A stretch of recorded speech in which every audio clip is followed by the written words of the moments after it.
नमस्कार, Sunday special में आप सभी का स्वागत है। मैं हूं संतोष चौधरी।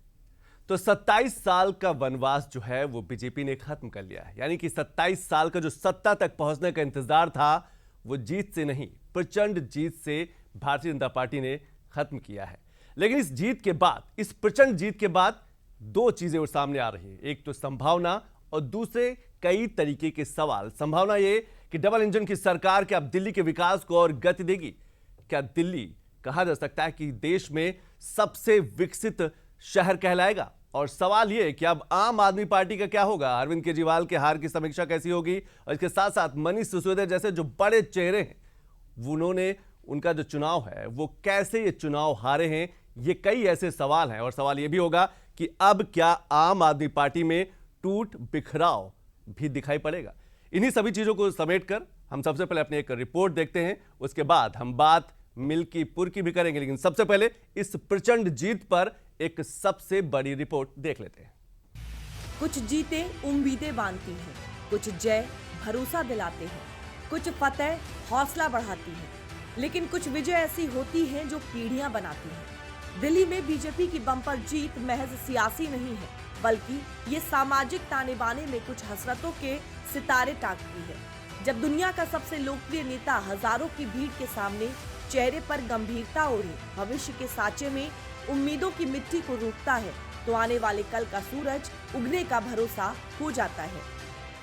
साथियों, आज दिल्ली से मैं देश के नौजवानों से भी अपना एक आग्रह दोहराना चाहता हूं। मैंने 1 लाख नौजवानों को राजनीति में आगे आने के लिए कहा है। ये मैं इसलिए कहता हूं कि देश को सही मायने में एक गंभीर पॉलिटिकल ट्रांसफॉर्मेशन की जरूरत है। दिल्ली विजय के बाद राजधानी के बीजेपी मुख्यालय में मंच पर एक राजनेता नहीं बोल रहा था, बोल रहा था भारत के लिए सुनहरे सपने बुनने वाला वो शिल्पी जिसके लिए यमुना मां है। दिल्ली लघु भारत और दिल्ली की परेशानियां चुनौती। दिल्ली में शनिवार की रात में पीएम मोदी ने जीत का जश्न नहीं मनाया, बल्कि दिल्ली समेत पूरे देश को दुनिया में सेलिब्रेट करने का मंत्र दिया है। यमुना मैया की, यमुना मैया की, यमुना मैया की। आज दिल्ली में, दिल्ली के लोगों में एक उत्साह भी है, एक सुकून भी है। उत्साह विजय का है और सुकून दिल्ली को आपदा से मुक्त कराने का है। पीएम मोदी के लिए दिल्ली महज कुछ किलोमीटर की चौहद्दी भर नहीं है, उनके लिए दिल्ली भारत का गेटवे है और ये बात पूरी दुनिया जानती है। जब बात देश की हो तो पीएम मोदी के लिए वो महज एक प्रोजेक्ट नहीं बल्कि जीवन का मिशन बन जाता है। जब पीएम ने ठाना है दिल्ली को वर्ल्ड क्लास बनाना है। टूटती सड़कें, कूड़े के ढेर, सीवर ओवरफ्लो और प्रदूषित हवा, दिल्ली की जनता इन सब समस्याओं से त्रस्त रही है। अब यहां बनने वाली भाजपा सरकार दिल्ली को विकास की ऊर्जा के साथ एक आधुनिक शहर बनाएगी। दिल्ली में 27 सालों का तिलिस्म टूटा है, सत्ता का सरताज बदल गया है, सेहरा बीजेपी के सर सज गया है, नए सियासी चैप्टर का आगाज हो गया है और इसी नए आगाज को पीएम मोदी अंजाम तक ले जाने का संकल्प ले चुके हैं। और जब पीएम मोदी कोई संकल्प लेते हैं तो उसके पूरे होने की गारंटी भी होती है और ऐसा ही एक संकल्प बीजेपी ने दिल्ली चुनावों में लिया है, भ्रष्टाचार से दिल्ली को मुक्त कराने का। और पीएम मोदी ने जीत के बाद इसकी चौहद्दी भी खींच दी है। लेकिन अब दिल्ली का जनादेश आ चुका है। मैं गारंटी दे रहा हूं पहले विधानसभा सत्र में ही सीएजी की रिपोर्ट सदन में रखी जाएगी।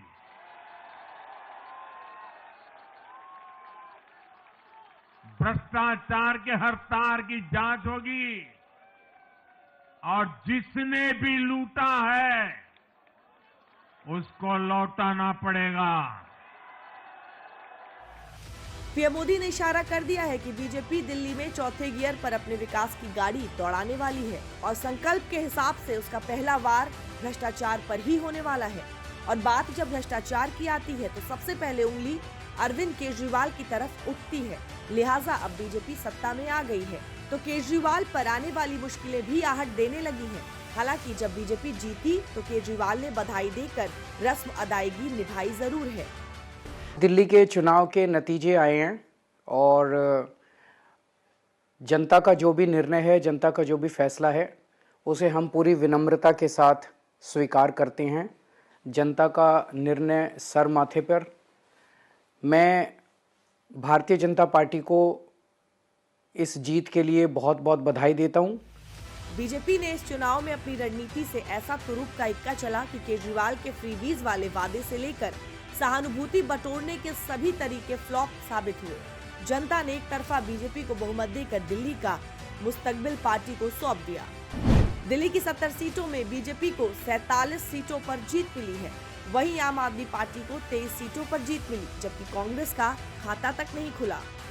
यमुना किनारे बसी दिल्ली के चुनावी नतीजों ने जनता का मूड भी बता दिया और साफ भी कर दिया है कि उन्हें झूठे वादों का फरमान नहीं बल्कि मुद्दों का समाधान चाहिए। यमुना जैसे मुद्दों को मोहरा बनाकर सत्ता में 10 साल तक रहने वाले केजरीवाल की कट्टर ईमानदार की छवि भी चकनाचूर हो गई है। लेकिन अब चर्चे इस बात के हो रहे हैं कि दिल्ली का सियासी समीकरण बदला कैसे, दिल्ली में बीजेपी ने तगड़ी वापसी की कैसे, बीजेपी कैसे दिल्ली में केजरीवाल के मुफ्त पानी, बिजली और बस के तिलिस्म को तोड़ने में कामयाब रही। तो इन सवालों के जवाब भी हम आपको समझाते हैं। बीजेपी को झुग्गी बस्तियों, पंजाबी, पूर्वांचली, मुस्लिम और वाल्मीकि समाज के सभी वोटर्स का सपोर्ट मिला। बीजेपी ने केजरीवाल के कोर वोटर्स, झुग्गी वासियों के वोट को क्रैक की कारगर रणनीति बनाई। झुग्गियों में रहने वाले लोगों को पीएम मोदी ने खुद जाकर पक्के आवास की चाबी सौंपी थी।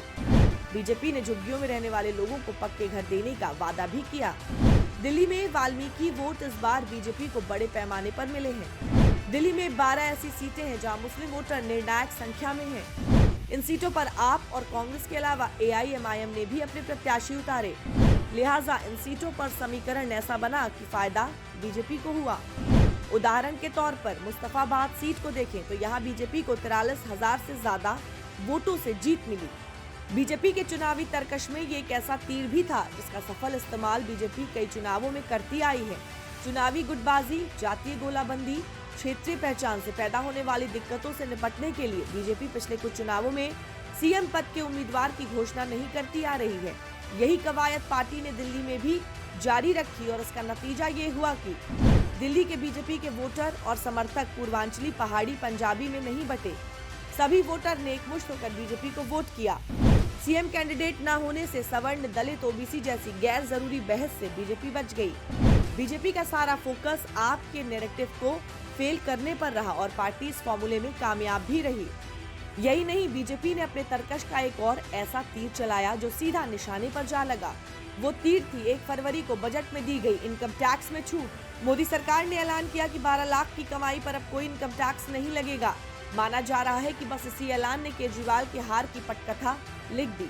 यही नहीं, बीजेपी की जीत के कई और ऐसे जमीनी मुद्दे हैं और खुद केजरीवाल की छवि भी एक कारण है जो इस चुनाव में आम आदमी पार्टी की हार की सबसे बड़ी वजह मानी जा रही है। बीजेपी ने शीश महल का मुद्दा उठाकर केजरीवाल की कट्टर ईमानदार छवि को तोड़ा।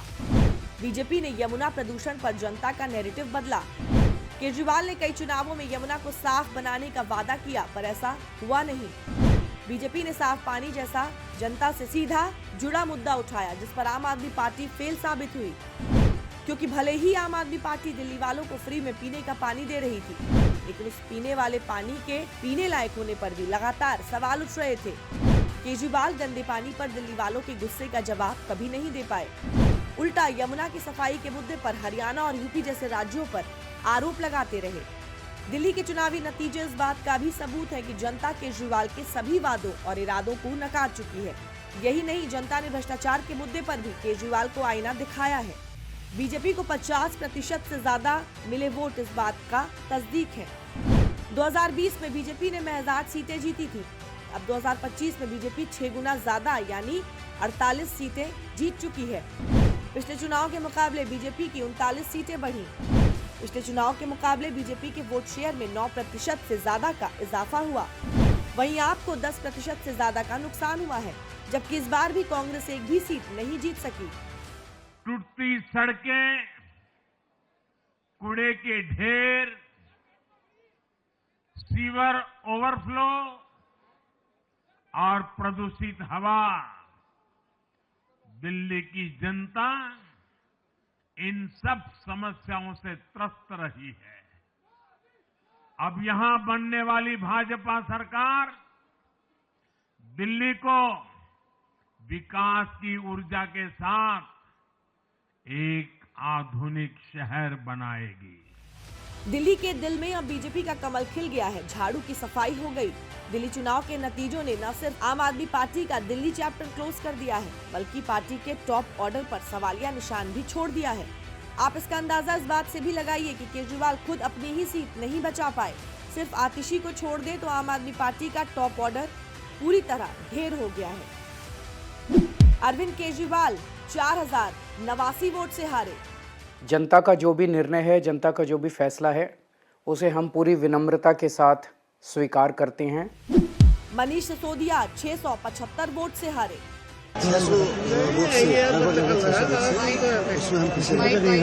सौरभ भारद्वाज 3188 वोट से हारे।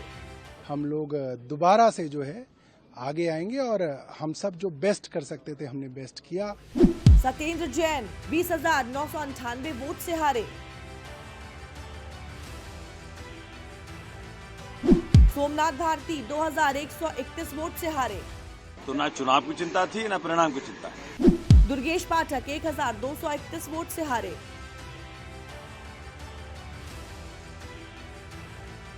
अवध ओझा 28,072 वोट से हारे। ये मेरी व्यक्तिगत हार है। दिल्ली में सत्ता के मुखौटे थे 7, जिसको जनता की अदालत में मिली है मात। ये वो 7 चेहरे हैं जिनके इर्द गिर्द आम आदमी पार्टी की सियासत घूमती है। लेकिन कहते हैं ना, सियासत में वादों की हांडी एक्सपायरी डेट के साथ आती है। राजनीति को काजल की कोठरी कहकर अरविंद केजरीवाल सियासत में आए थे। हाथों में वादों की हांडी थी, लेकिन वादों की हांडी को पकाते पकाते कब केजरीवाल उसकी कालिख में खुद लिपट गए, शायद उन्हें ही समझ में नहीं आया। लेकिन जनता सब जानती है। जनता ने केजरीवाल के दामन पर भ्रष्टाचार के कालिख वाले लगे दाग को देखा भी और ये बताया भी कि ये दाग अच्छे नहीं हैं। अब जो जनता ने हमें निर्णय दिया है, हम न केवल एक कंस्ट्रक्टिव ऑपोजिशन का रोल निभाएंगे, बल्कि हम समाज सेवा, जनता के सुख दुख में काम आना, व्यक्तिगत तौर पे जिसको भी जो ज़रूरत होगी, हम लोगों के सुख दुख में हमेशा काम आएंगे। दिल्ली वासियों को बहुत बहुत बधाई देता हूं और मैं हृदय से धन्यवाद करता हूं कि उन्होंने इतनी अपार जीत हमें दी है और इतने लंबे समय के बाद में यहाँ पर भारतीय जनता पार्टी की सरकार बनी है। सबसे खुशी की बात यह है कि जो दिल्ली में सरकार बनेगी वो प्रधानमंत्री जी के साथ में चलकर काम कर पाएगी। हमें उनका 10 साल से साथ नहीं मिल पा रहा था, दिल्ली में कोई काम नहीं हो पा रहा था, मगर ये जो सरकार बन रही है दिल्ली में, ये प्रधानमंत्री जी के विजन को दिल्ली में लेके आएगी। दिल्ली की जनता ने आम आदमी पार्टी के टॉप ऑर्डर को ही ध्वस्त कर दिया है। आप तो चुनाव हारी ही, यहाँ तक कि पार्टी के दिग्गज नेता भी अपनी सीट नहीं बचा पाए। लेकिन सबसे ज्यादा हैरान करने वाली हार कप्तान अरविंद केजरीवाल की है, क्योंकि केजरीवाल जब जेल से बाहर आए थे तो अपनी ईमानदारी की कसौटी जनता के हाथों परखने के लिए सीएम के पद से ही उन्होंने इस्तीफा दे दिया था। मैं दिल्ली की जनता से पूछना चाहता हूं, मैं देश की जनता से पूछना चाहता हूं कि क्या केजरीवाल ईमानदार है कि गुनहगार है? दोस्तों, 2 दिन के बाद, आज से 2 दिन के बाद मैं सीएम की कुर्सी से इस्तीफा देने जा रहा हूं।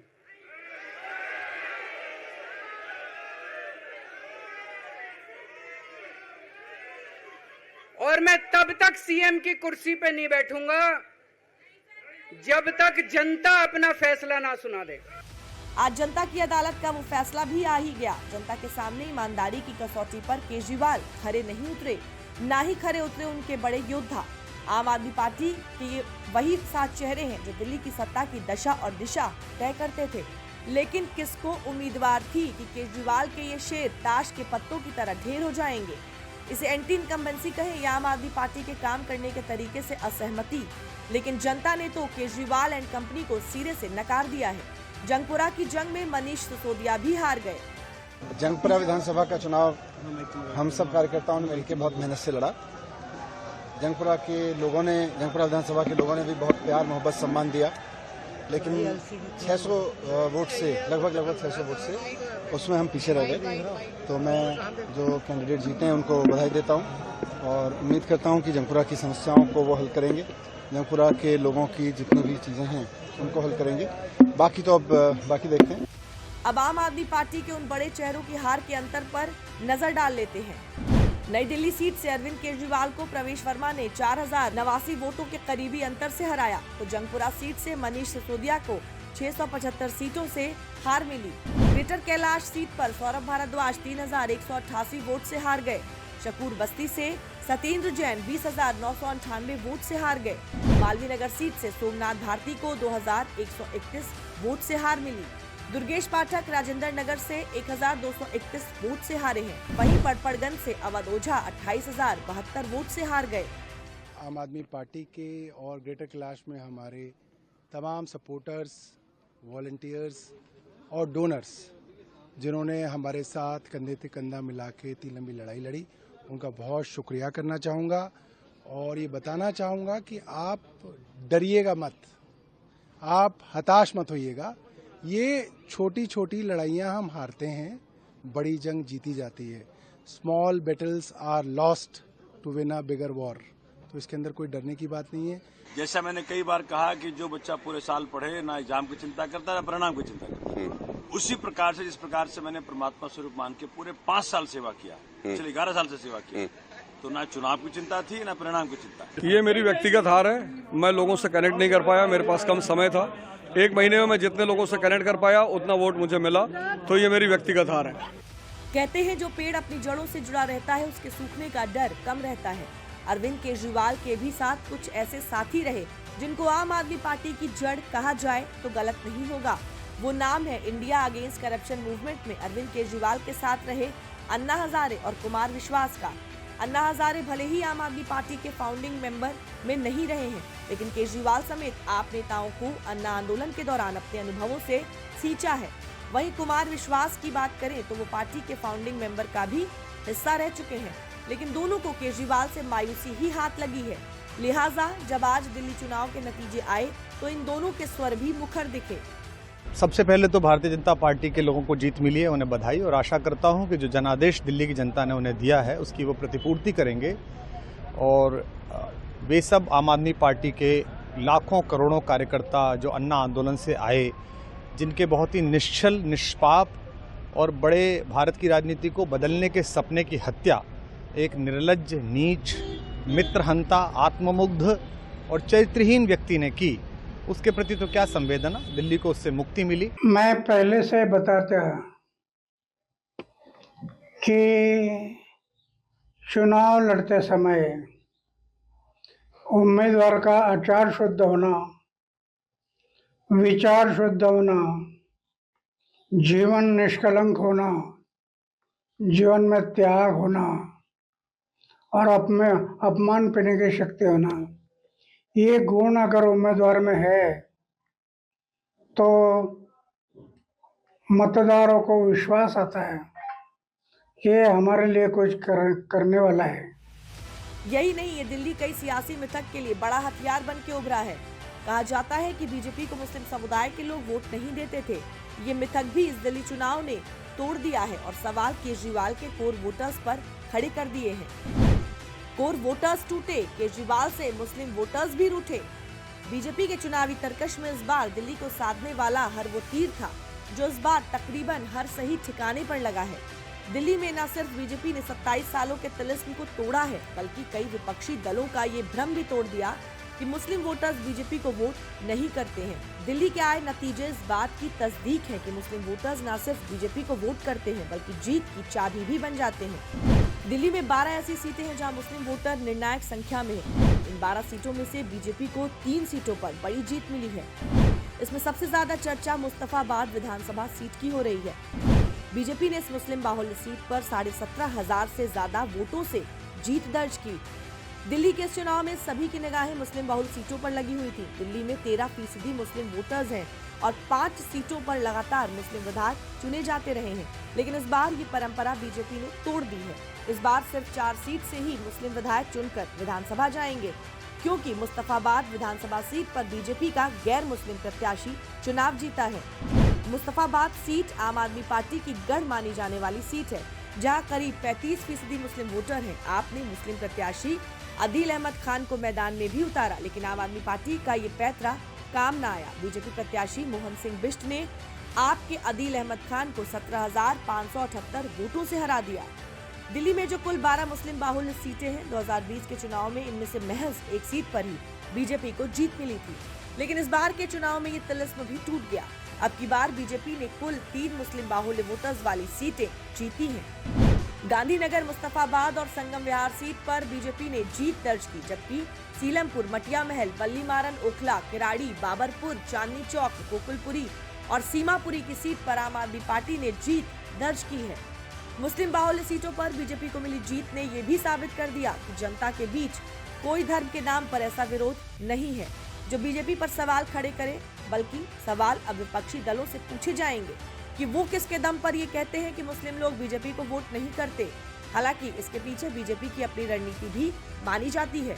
इसके अलावा विपक्षी दल भी एक कारण माने जा रहे हैं। इन सीटों पर आप और कांग्रेस के अलावा AIMIM ने भी अपने प्रत्याशी उतारे, लिहाजा इन सीटों पर समीकरण ऐसा बना कि फायदा बीजेपी को हुआ। उदाहरण के तौर पर मुस्तफाबाद सीट, जहां बीजेपी को बम्पर जीत मिली। महज 10 सालों के सियासी सफर में अरविंद केजरीवाल की आम आदमी पार्टी ने शिखर से सिफर तक का सफर देख लिया है। जो दल देश की सबसे बड़ी विपक्षी पार्टी बनने का सपना संजो रही थी, अब वो महज पंजाब तक सीमित रह गई है। तो देखा आपने कि प्रचंड जीत के बाद बीजेपी यानी भारतीय जनता पार्टी जो है उसमें गजब का उत्साह है, उमंग है। लेकिन यहां पर एक सवाल और है कि अब बीजेपी का वो चेहरा कौन होगा जो दिल्ली की कमान संभालेगा, यानी कि बीजेपी की तरफ से मुख्यमंत्री का चेहरा कौन होगा। लेकिन एक और सीट थी, यानी कि प्रतिष्ठित सीट थी, जहां पर कहा जा सकता है हम बात उत्तर प्रदेश की कर रहे हैं और उत्तर प्रदेश की मिल्कीपुर के उपचुनाव की कर रहे हैं, जहां पर प्रतिष्ठा की उस सीट को लेकर वहां पर भी बीजेपी ने यानी कि भारतीय जनता पार्टी ने अपने जीत का परचम लहराया है। लेकिन अखिलेश यादव के जो PDA का फार्मूला था, वो फार्मूला जो है पूरी तरीके से फेल हुआ है। उस पर भी एक रिपोर्ट देख लेते हैं। अयोध्या के मिल्कीपुर में भी भाजपा को शानदार जीत मिली है।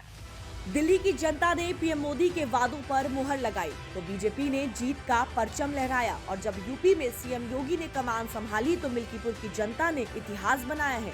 उधर दिल्ली की जनता ने भ्रष्टाचार को नकारा तो इधर मिल्कीपुर की जनता ने अखिलेश के PDA पॉलिटिक्स को आईना दिखाया है। बहनों और भाइयों, राष्ट्र से बढ़कर के कुछ नहीं हो सकता, कुछ नहीं हो सकता। और राष्ट्र तब सशक्त होगा जब हम एक रहेंगे, नेक रहेंगे, तभी नेक रहेंगे।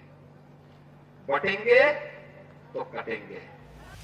मिल्कीपुर अब मिसाल बन गया है कि वहाँ का वोटर ना तो बटा है ना कटा है, हाँ समेटा जरूर है, वो भी समाजवादी पार्टी का बोरिया बिस्तर।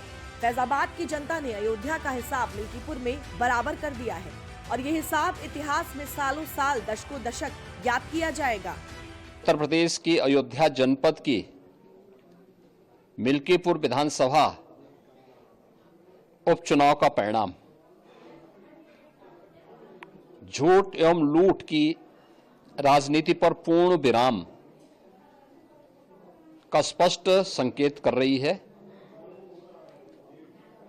आदरणीय प्रधानमंत्री श्री नरेंद्र मोदी जी के नेतृत्व में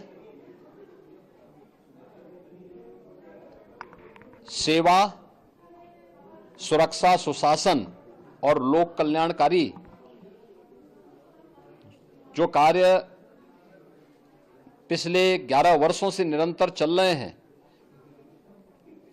उनकी विजय है। ये जश्न उस इतिहास के बनने का है। ये जश्न साइकिल के गढ़ में उम्मीदों के कमल के खिलने का है। जिस पीढ़ी के पहिए वाली साइकिल पर सवार होकर समाजवादी पार्टी मिल्कीपुर का सरताज बनने चली थी, उस साइकिल को बीजेपी के सबका साथ और सबका विकास वाले नारे ने पंचर कर दिया है। मिल्कीपुर में सपा का न जिरह काम आया, न सुख की, न ही बूथ पर उनके बेटे का गुस्सा। अवधेश के सियासी साधना को भगवान ने भी स्वीकार नहीं किया। मिल्कीपुर की जनता ने भी सपा के सॉफ्ट हिंदुत्व को सिरे से नकार दिया है। ये जीत बीजेपी के उसके हार्ड हिंदुत्व वाली विचारधारा पर यकीदा को बढ़ाने वाली जीत है। प्रथम मिल्कीपुर की सम्मानित देवतुल्य जनता के चरणों में प्रणाम करता हूं, उन्हें वंदन अभिनंदन करता हूं। जिस तरह से मोदी जी और योगी जी की नीतियों से रीतियों से प्रभावित होकर उन्होंने भारतीय जनता पार्टी के पक्ष में अपना मतदान किया और सारे रिकॉर्ड तोड़ दिए। वहां पर देश को आज़ादी से लेकर आज तक इतना मतदान कभी नहीं हुआ। जिस तरह से जनता ने लोकसभा में जनता को यहाँ पर झूठे वादे कर गुमराह करके उन्हें छलने का काम किया था, तो इस बार जनता ने पूरा मन बना लिया था कि एक एक वोट भगवान श्री राम के चरणों में समर्पित रहेगा और उन्होंने भारतीय जनता पार्टी के पक्ष में अपना मतदान किया। इसके लिए मैं उनका आजीवन आभारी रहूंगा। मैं उन्हें धन्यवाद देता हूँ। वहाँ की जो भी मूलभूत सुविधाएं होंगी उससे मैं भरसक प्रयास करूंगा कि उन जनता तक पहुँचे और जो भी समाज में खड़े अंतिम पायदान पर खड़े व्यक्ति तक हर सुविधा पहुँचाने का काम करेंगे और उनकी जो भी मूलभूत सुविधाएं हैं उसे पहुँचाने का काम किया जाएगा। एक तरफ सनातन का सबसे बड़ा मेला महाकुंभ तो दूसरी तरफ मिल्कीपुर का महाचुनाव और दोनों ही जगह विजेता सीएम योगी ही निकले। भले ही जीत बीजेपी के चंद्रभान पासवान को मिली है, लेकिन मिल्कीपुर में चेहरा सीएम योगी का ही था। महाकुंभ की व्यस्तता के बावजूद सीएम योगी 6 बार मिल्कीपुर का दौरा कर चुके थे। मिल्कीपुर की जीत के मायने क्या हैं, ये खुद दिग्गजों के बयान बता रहे हैं। मिल्कीपुर की ऐतिहासिक जीत पर मैं वहां के जो भारतीय जनता पार्टी के प्रत्याशी श्री चंद्रभानु जी को, हमारे पासवान जी को मैं बधाई देता हूं। वहां की भारतीय जनता पार्टी की पूरी टीम, कार्यकर्ता, वहां की जनता जनार्दन के प्रति हृदय से आभार प्रकट करता हूं। और समाजवादी पार्टी की गुंडागर्दी हारी है, ये अपराध और माफियागिरी को जो बढ़ावा दी वो हारी है। जिस प्रकार से श्री अखिलेश यादव जी ने संवैधानिक संस्था चुनाव आयोग के प्रति जो उन्होंने शब्दों का प्रयोग किया, मैं उसे दोहराऊंगा नहीं, लेकिन इतना ही कहूंगा, यह तो अभी शुरुआत है, अभी ये झांकी है, पूरी पिक्चर बाकी है। 27 में समाजवादी पार्टी समाप्तवादी पार्टी बनेगी। कि उन्होंने जो कृपा बरसाई है, हमारे कार्यकर्ताओं की मेहनत, योगी जी का कुशल शासन और माननीय मोदी जी का मार्गदर्शन, ये मिल्कीपुर का जो सकारात्मक रिजल्ट है वो इस बात का प्रतीक है कि समाजवादी पार्टी का जो अहंकार लोकसभा का था वो बुरी तरीके से टूट रहा है और वो एक चांस रहा होगा जिसमें अफवाहों के कारण तमाम क्षेत्र प्रभावित हुए थे। अब मिल्कीपुर ने जो वास्तविक कार्य है राम राज्य स्थापित करने का बीजेपी का, उसको स्वीकार किया है। अयोध्या के मिल्कीपुर विधानसभा सीट पर हुई गिनती के पल पल का जायजा लेने के लिए हमारे संवाददाता आशुतोष शुक्ला ग्राउंड जीरो पर ही बने हुए थे। अयोध्या के मिल्कीपुर में बीजेपी को मिली जीत पर आशुतोष शुक्ला की रिपोर्ट क्या कहती है वो भी दिखाते हैं। मिल्कीपुर में जनता ने ऐतिहासिक वोट दिया था और ऐतिहासिक मतों से भारतीय जनता पार्टी यहाँ जीत रही है प्रचंड बहुमत के साथ। ये जीत वास्तव में प्रभु श्री राम लला का आशीर्वाद, हमारे प्रधानमंत्री नरेंद्र मोदी जी, मुख्यमंत्री योगी आदित्यनाथ जी और भारतीय जनता पार्टी का नेतृत्व और कार्यकर्ताओं के परिश्रम की पराकाष्ठा और मिल्कीपुर की महान जनता ने जिस प्रकार का ऐतिहासिक निर्णय लिया उस महान जनता की जीत है। जिस प्रकार से घमंड से समाजवादी पार्टी के लोगों का आसमान पर सर को उठा लिए थे, लाल टोपी पहन करके जिस प्रकार से संसद में कहते थे कि ये अयोध्या के राजा अवधेश प्रसाद हैं, मिल्कीपुर की महान जनता ने निर्णय देकर बताया है कि अयोध्या के राजा प्रभु श्री रामचंद्र जी हैं। अयोध्या के लोकसभा सदस्य अवधेश प्रसाद का जब जन्म हुआ तो उनके माता पिता ने अवधेश के नरेश मर्यादा पुरुषोत्तम श्री राम के नाम पर अवधेश प्रसाद रखा, लेकिन समय बदला तो अवधेश प्रसाद को ही जब उन्होंने लोकसभा सीट से जीत पाई तो उनकी पार्टी के मुखिया ने अवध का नरेश घोषित कर दिया। कहीं न कहीं इसका रंज था अयोध्या वासियों को, खासतौर पर मिल्कीपुर के लोगों को। अब जब बात शुरू हुई साख की और नाक की, तो उस नाक और साख की लड़ाई में साकेत वासियों ने, खासतौर पर मिल्कीपुर की जनता ने इस बात को स्थापित किया कि प्राण प्रतिष्ठा के पहले, प्राण प्रतिष्ठा के बाद और आने वाले कई युगों तक अयोध्या का नरेश सिर्फ एक है, वो है मर्यादा पुरुषोत्तम श्री राम। जो उनकी आहुति करेगा, जो उनका भजन करेगा, वो भजन रामलला की प्राण प्रतिष्ठा के अवसर पर न जाकर नहीं पूरा होगा, घर में नहीं पूरा होगा, बल्कि अवधेश को अवधेश के चरणों में ही जगह मिलेगी। इस बात को जता दिया। मिल्कीपुर में बीजेपी ने वो इतिहास रचा है जो शायद पहले कभी नहीं रचा गया। मिल्कीपुर में बीजेपी की जीत का अंतर भी 2 महीने पहले कुंदरकी में मिली जीत की याद दिलाता है। मिल्कीपुर जीत कर बीजेपी ने महज 8 महीने में ही अयोध्या में मिली हार का बदला भी ले लिया है। मिल्कीपुर का उपचुनाव बीजेपी के लिए कितना अहम था, इसका अंदाजा इसी बात से लगाया जा सकता है कि खुद सीएम योगी मिल्कीपुर का मोर्चा संभाले हुए थे। सीएम योगी ने अपने 6 मंत्रियों को मिल्कीपुर के मोर्चे पर लगाया था, जिसकी अगुवाई सूर्य प्रताप शाही कर रहे थे। मिल्कीपुर में मिली जीत के बाद सूर्य प्रताप शाही का उत्साह देखते बन रहा था। मिल्कीपुर की जनता जनार्दन की और अयोध्या के जनता जनार्दन की जीत है, जिन्होंने भारी मतों से हमारे प्रत्याशी चंद्रभान पासवान को के पक्ष में मतदान किया है, कमल के फूल को खिलाए हैं। यह जीत आदरणीय प्रधानमंत्री नरेंद्र मोदी जी की सरकार के नीतियों की जीत है, उनके विकास और गरीब कल्याण के कार्यक्रमों की जीत है। यह जीत उत्तर प्रदेश के मुख्यमंत्री योगी आदित्यनाथ जी की कानून व्यवस्था और राम राज्य लाए जाने की दिशा में निरंतर किए जा रहे प्रयासों की जीत है। यह जीत सनातन धर्म और आस्था के केंद्रों पर समाजवादी पार्टी और तथाकथित पीडीए के द्वारा उसका जनता ने भरपूर जवाब दिया है, उसकी जीत है। शनिवार को जब सूबे के सबसे बड़े रण में वोटों की गिनती शुरू हुई तो मतों की कसौटी पर बीजेपी पहले राउंड से ही खरी उतरती दिख रही थी और बीजेपी की ये बढ़त लगातार आखिरी राउंड तक बनी रही है और अंत में बीजेपी ने एक ऐतिहासिक जीत हासिल की। मिल्कीपुर उपचुनाव में बीजेपी के चंद्रभान पासवान ने सपा के अजीत प्रसाद को 61,639 वोट से हराया। बीजेपी के चंद्रभान पासवान को 1,45,893 वोट मिले तो सपा के अजीत प्रसाद को 84,254 वोट मिले। वहीं आजाद समाज पार्टी के सूरज चौधरी को 5,439 वोट मिले। मिल्कीपुर की देवतुल्य जनता को मैं उनके चरणों में प्रणाम करता हूं और उन्हें देता हूं मर्यादा पुरुषोत्तम भगवान श्री राम और हनुमान जी महाराज तो सहित मिल्कीपुर की देवतुल्य जनता के चरणों में मैं अपने सर को नतमस्तक करते हुए प्रणाम करता हूं। मिल्कीपुर में अब तक की बीजेपी को सबसे बड़ी जीत दिलाने वाले चंद्रभान पासवान को रण में उतारकर बीजेपी ने भी सबको चौंका दिया था। सपा ने उन पर बाहरी होने का आरोप भी लगाया, लेकिन जनता ने खुले दिल से चंद्रभान पासवान के सिर जीत का सेहरा बांधा। अब सवाल ये है कि चंद्रभान पासवान आखिर है कौन और इनका सियासी बैकग्राउंड क्या है, तो वो भी आप समझ लीजिए। चंद्रभान भी आरएसएस से जुड़े हैं। 39 साल के चंद्रभान का कपड़ों का शोरूम है और पेपर कारोबार से भी जुड़े हैं। चंद्रभान पेशे से वकील हैं और इलाके में अच्छी पकड़ रखते हैं। चंद्रभान ने जीवन में पहली बार चुनाव लड़ा है। चंद्रभान पासवान के पिता बाबा राम लखन दास आरएसएस से जुड़े हैं। चंद्रभान के पिता 2021 में प्रधानी का चुनाव जीत चुके हैं। चंद्रभान की पत्नी कंचन रुदौली से जिला पंचायत सदस्य हैं। अभी तक चंद्रभान चुनाव लड़वाते थे, लेकिन जब वो खुद मैदान में उतरे तो बड़े बड़े दिग्गजों को पछाड़कर बीजेपी के लिए जीत झोली में ले आए और इस जीत का जश्न बीजेपी ने जोरदार तरीके से मनाया। जय श्री राम के नारों और ढोल नगाड़ों के साथ मिल्कीपुर सीट पर बीजेपी को मिली बड़ी जीत के जश्न की ये तस्वीरें लखनऊ के बीजेपी मुख्यालय से हैं, जहां यूपी के दोनों डिप्टी सीएम और बीजेपी के प्रदेश अध्यक्ष भूपेंद्र चौधरी ने जीत का जश्न मनाया। हालांकि ये जश्न समाजवादी पार्टी को रास नहीं आया। सपा मिल्कीपुर में मिली हार को लेकर बीजेपी पर आरोपों की बौछार करने में लगी रही, तो बीजेपी ने भी इस पर काउंटर किया। सत्ता का दुरुपयोग किया जा रहा था।